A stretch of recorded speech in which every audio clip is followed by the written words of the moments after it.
که د چا په ذهن کې دا غلط فهمي وي د لرې ځای مجلسونه یې هر څوک په هر څه نه خبر چې د دوحې په مذاکراتو کې او یا د هغه څه وروسته افغانستان د پاکستان سره پټه معاهده کړې ده د دې خبرې موږ درک معلوم کې دا په سل کې 1% حقیقت هم نه لري لہذا دغه خبره ما ټولو ته کړې دي خبره د هغه خوشحالۍ د خبرو څخه چې موږ د تېرو شپږو ورځو په اوږدو کې هغه په سترګو باندې ولیدله د هغه څه یوه خبره دا ده چې هیڅ پټې معاهدې نه دي سوې د افغانستان هر سړی د موږ سره ملګری دی په دې احتجاج کې که نه دی ناست په دې پرلت کې که حاضر نه دی لیکن د زړه خواخوږي زموږ سره ده دا سوال هم نه پیدا کېږي چې تر اوسه پورې او یا دې د دې بعده د دې زموږ پر حقوقو باندې د پاکستان د حکومت سره معاهده اوسي د دې سره د چمن هر سړی بېغمه اوسي خو زه یوه خبره ستاسو په مخ کې ایږدم هغه دا چې موږ بالکل د خپل تحریک په وروستي شیبو کې روان یو په هغه کې نه زه د ګانټې خبره چاته کولی شم کیدای شي په ګانټه کې موږ له خوشحالي کیدای شي په ورځ کې موږ ته خبره راورسېږي خو زه دا باور و خپل قوم ته ورکوم چې د کندهار و د کوټې در مابین د پخوا په شان چې پاسپورټ به نه پر شناختی کارډو پر ویزه باندې به زموږ تګ و راتګ دا پر شناختی کارډو پر تذکره باندې به زموږ تګ و راتګ دا فیصله سوې ده صرف دونه قدر مانده ده چې دا فیصله به موږ ته رارسېږي چونکې د ما څه مخکې ماخستن هم موږ دا مجلس کړی دی د ټولو مشرانو سره هغه مشرانو بعضو په اشاره هم دویمه پلا د وخت د کمۍ په وجه زه خبرې نه راګرځوم زه یو څو خبرې بې ربطه کوم یو دا چې د حکومت د موږ سره چې څه کول هغه وکړه د دوی په فکر لیکن موږ چې دا وطن بچاو کې او یا بچاو دا موږ په خپل همت او په مهنت سره بچاو کړی لہذا د حکومت د تیرو څلورو میاشتو چې کومه غیر آئینی غیر قانوني فیصله پر موږ باندې د نافذه کېدو کوشش وکړي حکومت په هغه کې شاته تللی دی د دې ډېر ورځې سوي لہذا پاته صرف دا یوه خبره ده چې دی به موږ په آخر کې سره جنګي الله دې نه کوي لیکن موږ په تیرو څلورو میاشتو کې ثابته کړه په دې پرلت کې لغړی اتحاد تاجر اتحاد سیاسي پارټیانې دا ټول موجوده دي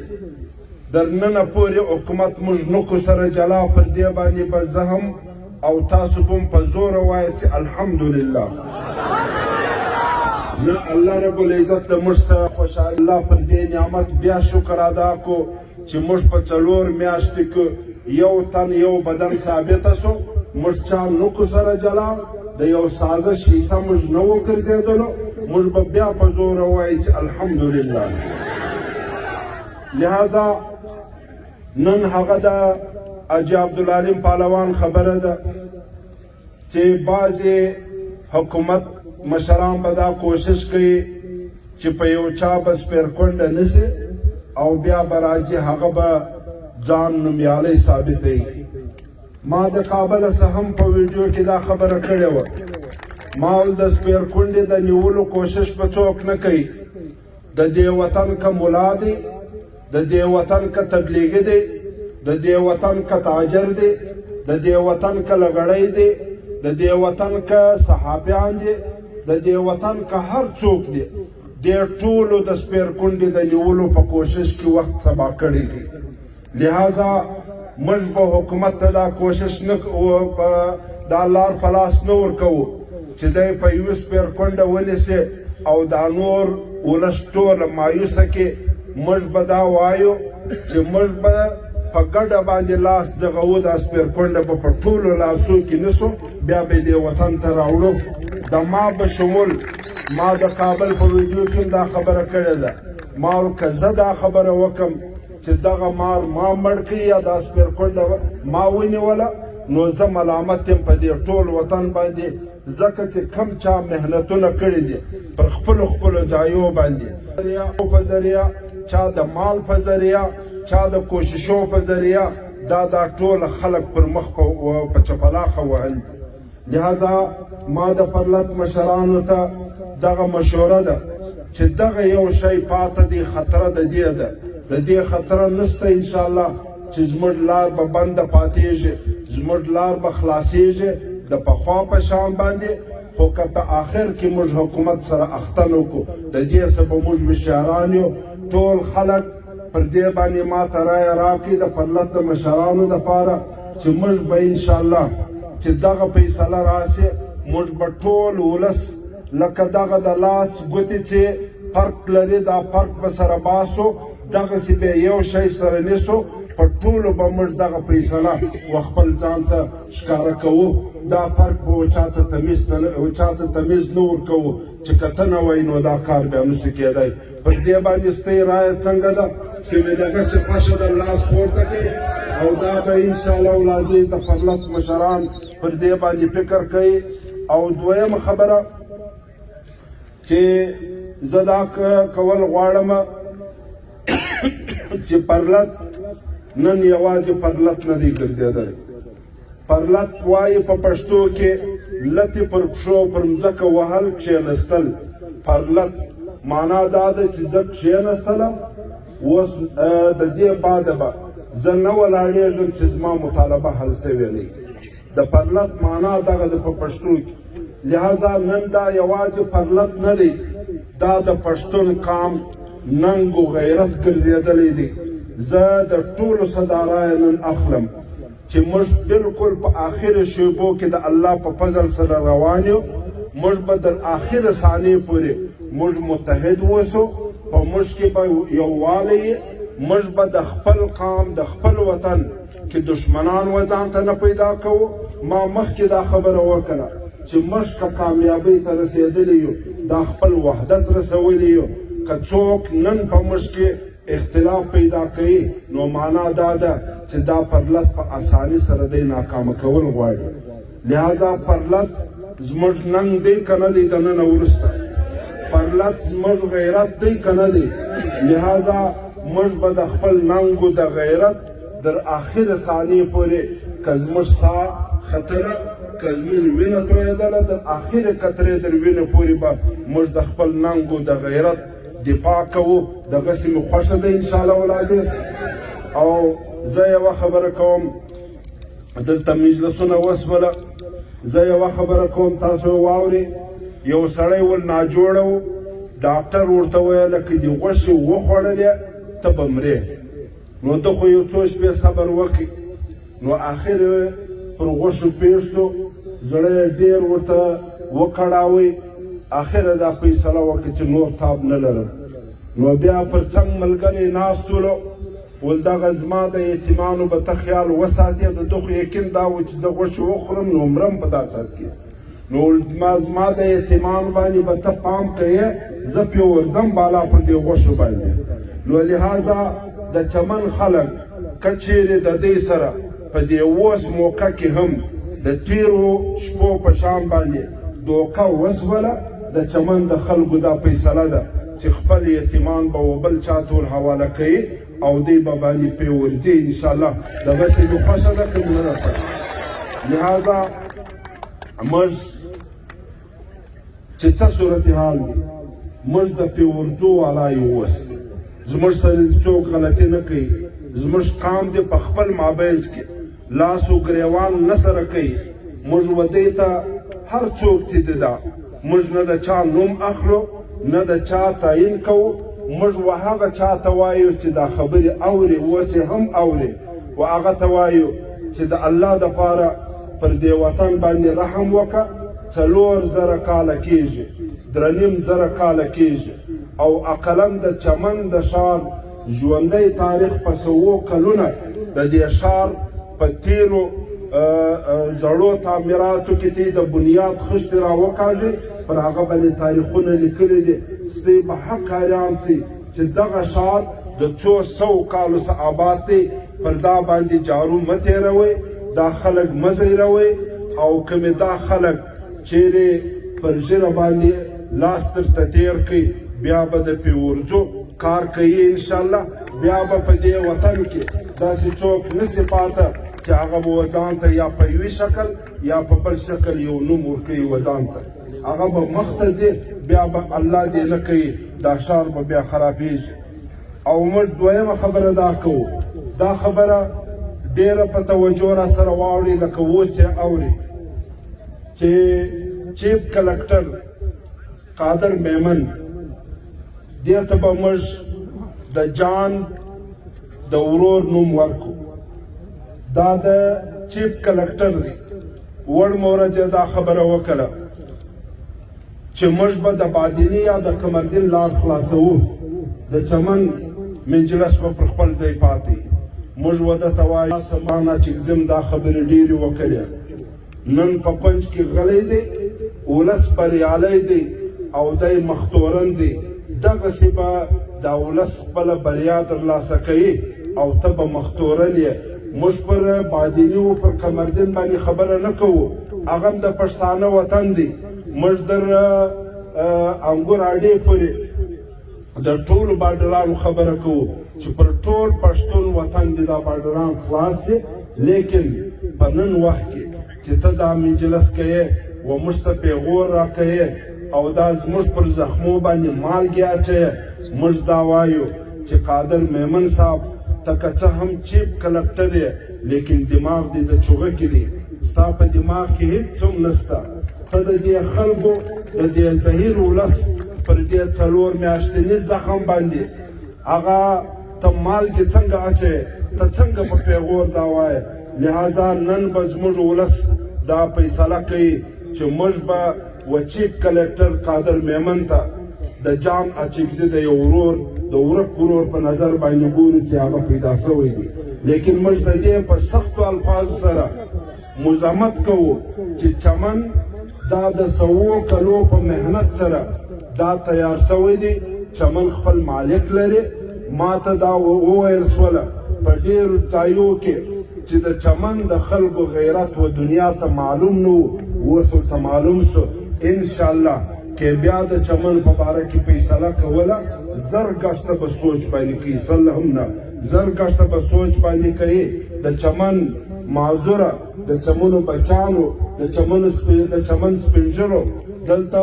د چمن ځوانانو دا و دنیا ته ور ثابته کړه چې موږ د دې وطن پر ننګ او پر غیرت باندې د آخري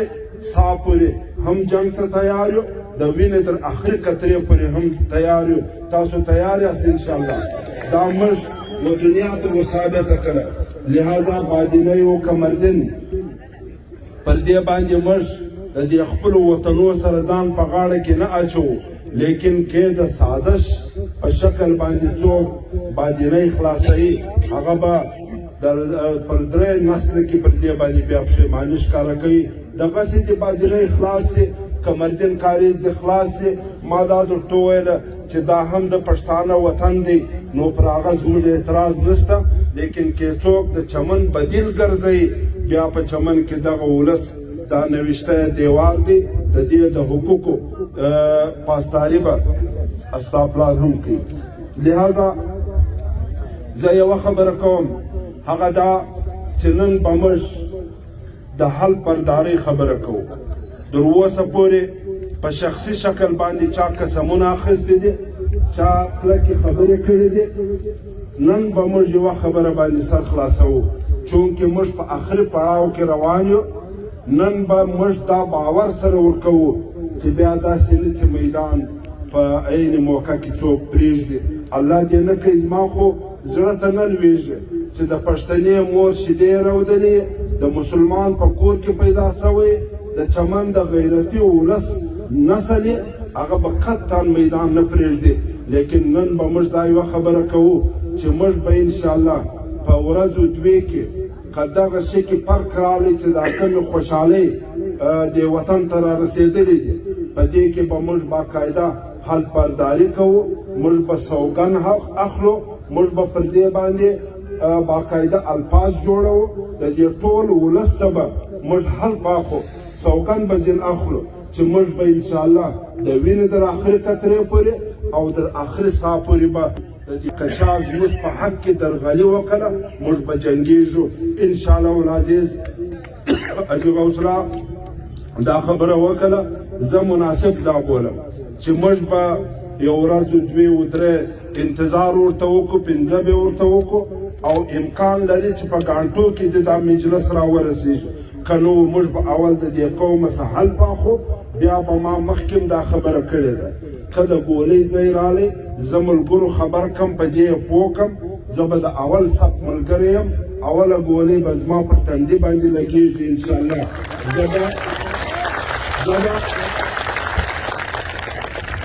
زه به په دا وخت کې فکر دویم څه ذمواري مې ده زه به دا وایم چې زه د چمن یو مظلوم کس یم د خپل حق دپاره ګولۍ پر تندي باندې به خورم هغه خبره به کوم چې باندې پرې ورځم زما د یتیمانو خیال دې څوک وساتي انشاءالله. زموږ بستۍ سره د مخ په صف کې ولاړ یو مایوسي نه ده پکار. دلته بعضې ملګري د مایوسۍ خبرې وکړې په دې دومره ولس کې څوک څنګه مایوسه کېږي دا ولس چې د چا پر وژه ولاړې دا د الله توان دی طاقت یې دی دا ولس. که دغه ولس موږ متحد وساتئ پر یوه نارامي سره یو ځای وساتئ د دنیا یو قوت زموږ په مخ کې بیا نسي درېدلی. خو مخکې ما پر دې خبره وکړه چې انشاءالله موږ به متحد یو انشاءالله موږ به تر هغه وخته پورې صبر کوو. او زه یوه خبره د چمن د تجارانو په حواله باندې کوم چې زه کله په کابل کې وم دا پیغام در ما پورې راورسېدی چې په بارډر کې د افغانۍ او د کالدارو په حواله باندې یو مجلس روان دی په هغه کې زموږ د وطن تجارانو ته د ډېر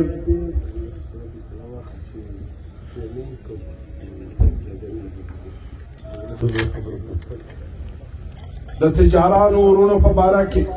موږ دا خبره کوو چې دا تی چې کومې خوارۍ کاږي د 80 کلو څخه دا یوازې تی د ځان په شان نه دي کړي. ستی په دغه پیسو باندې غریب آباد دی، ستی په دغه پیسو باندې مسجدونه جوړ شوي دي او په دې وطن کې د اوبو برمې ختلې دي. په دې وطن کې تی په خپله سرمایه کې هر څوک شریک کړی دي. نن موږ ته د دې اواز راورسېدی چې موږ ته په کابل کې ولو چې موږ ته د افغانیو د کالدارو تکلیف دی. په دیش کې یا په منډیانو کې افغاني دومره تعداد کې ستنه په کالدارو باندې سوداوي منې دي. نو بیا موږ مجلس وکړئ د ذمواره خلکو سره مجلس وکړئ چې د چا په لاس کې په افغانستان کې دغه مسله ده د افغانیو د کالدارو د هغو سره مې ستی په نمایندګۍ باندې په ګانټو مجلس وکړي د هغه په نتیجه کې نظم مې جوړ کړي دا دې د چمن ټوله تجاران واوري چې 15 کسه تجاران 10 کسه تجاران دا به د چمن د تجارانو سره دا ټاکل کېږي او هغه به هم د پرلط کمیټې ټاکي. د دې سره به په رابطه کې خصوصا بیا د حاجي عبدالعلیم پهلوان او د حاجي محمد صادق او قاری امدادالله مولانا عبدالخالق سنی صاحب د دې چې څه ملګري دي د مولانا عبدالمنان صاحب دغه کسان به موږ ترتیب جوړوو موږ ترتیب جوړ کړی دی. دا به در لیکه اوړي هلته به د ویشو د بولدک 15 تجاران هم ورسره ملګري کېږي. بیا به د کندهار څخه ذمواره سړی راځي چې دا فیصله کوي دا به افغاني که به کالداري په دې بولدکو په بیس کې بیا به دې په خپل مابینځ کې فیصله مجلس سره کوي انشاءالله العزیز. زما دا امید دی که زموږ تجارانو د هغه ذمواره خلکو سر ورخلاص کړي چې وموږ ته په افغانۍ باندې په منډیانو کې د بولدکو د بیش مشکلات دي، افغانۍ نشته. زموږ یو پلا د مخکې څه زخمیان یو، بیا یو زخم بل دلته را رسېږي که په دا باندې سر ورخلاص کړي فیصله به انشاءالله زموږ په حق کې کېږي. په دا خبره باندې زه بیا دغه مجلس راګرځوم چې دغه د افغانۍ مشکل به انشاءالله د دې پرلت په برکت باندې، چونکې موږ ته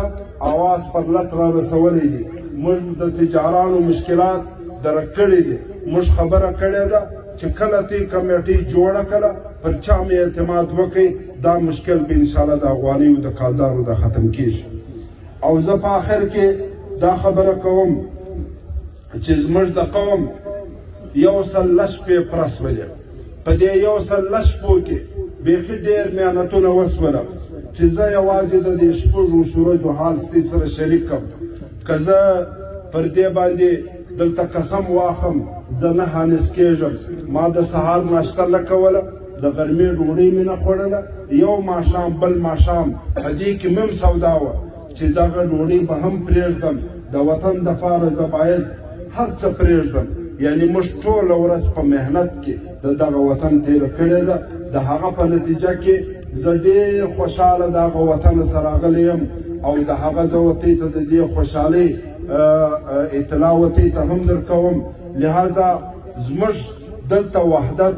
دلته اتفاق، دلته یووالی، دلته چې موږ ته مشران ورځ دوې او پنځه د صبر تلقین راکړي. بعضې خلک ډېرې سپکې خبرې کوي، وایي موږ ته د صبر ګولۍ راکوي، څوک یې وچاته ورکوي. دا ټوله زموږ وطن دی، که ستا زړه درد کوي زما هم زړه درد کوي، که ستا وطن دی زما هم وطن دی، که ستا د نیکو د بابا مینه ده زما هم د نیکو د بابا ټاټوبی دی. لہذا یو و بل ته به موږ دلته ویناوې نه سره کوو. په دې باندې دغه ظالم جابر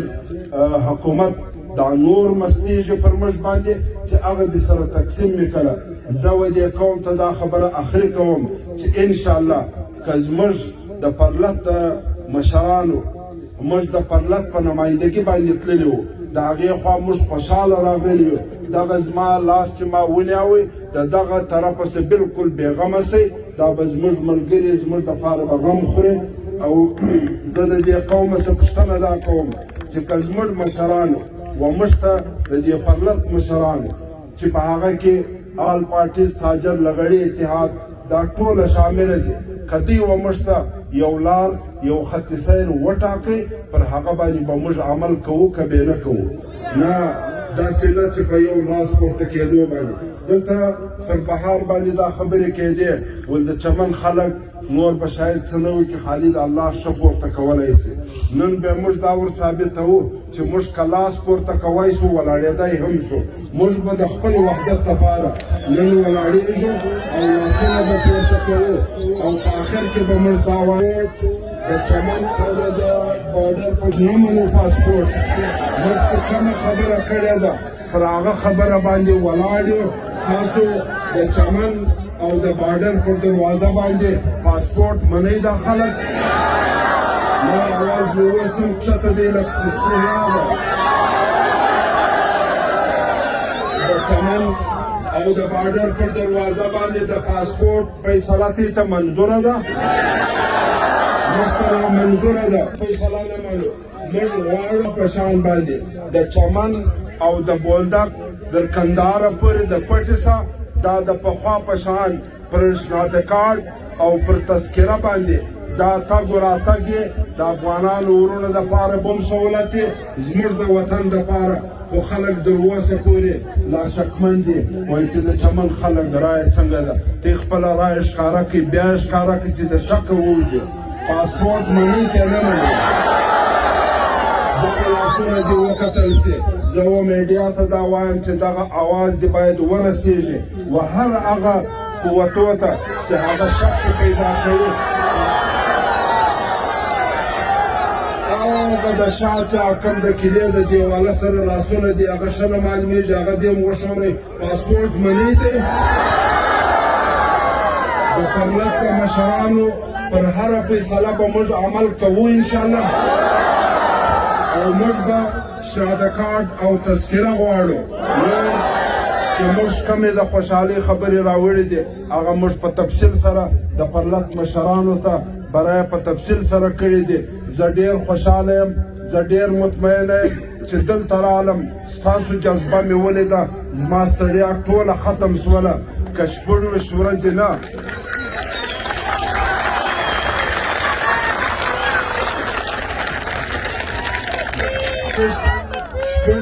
شپږ میاشتې د وطن دپاره موږ مسافر شو موږ یې یوه ګنټه هم نه بولو انشاءالله العظیم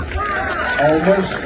دا وایو چې غلطي مه کوئ و دا قوت ورته وایو دا ښار د زمریو ښار دی دا ښار د پړانګانو ښار دی په دې ښار کې بې غیرته سړی ګزاره نشي کولی دا ټول د غیرتمنو زه د پارسي یو شعر وایم پر هغه باندې اکتفا کوم د پارسی شعر دی وای اینجا مسکن شعر و عقاب است اینجا مسکن شعر و عقاب است روباه و زاغا نتوان که زیست وای دا وطن دا د زمریانو د بازانو وطن دی دلته ګیدړانو کارګان ګزاره نشي کولی لهذا موږ هغه تمامو قوتو ته وایو چې د زمري سره پنجه ازمایي کوي ډېر فکر به کوي د زمري سره به ډېر احتیاط کوي دا وطن به انشاءالله د پخوا په شانې دلته یو ماشوم ناست دی که اوس چیرې تللی نه و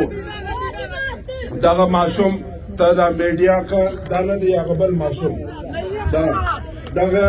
د چمن دغه ماشوم زه ورته ته د ښکاره کوم چې د دې ظالمانو د جابرانو په وجه باندې زموږ د چمن دا ښایسته رنګونه دا ښار ډېر ښایسته و د دې ډېره ښه آب و هوا ده نن زموږ ماشومان په دغه رنګو دي دا ورته ښکاره کوي او زه د میډیا څخه دا فکر دا خواست کوم چې دغه تصویر و هر هغه مقتدرو قوتو ته ورسوئ چې زما ماشوم دی دغسې په تور مخ کښېناوئ په لوږه دې رامړ کړئ ستا ماشوم هم نسي خلاصېدلی انشاءالله العظیم وآخر دعوانا ان الحمد لله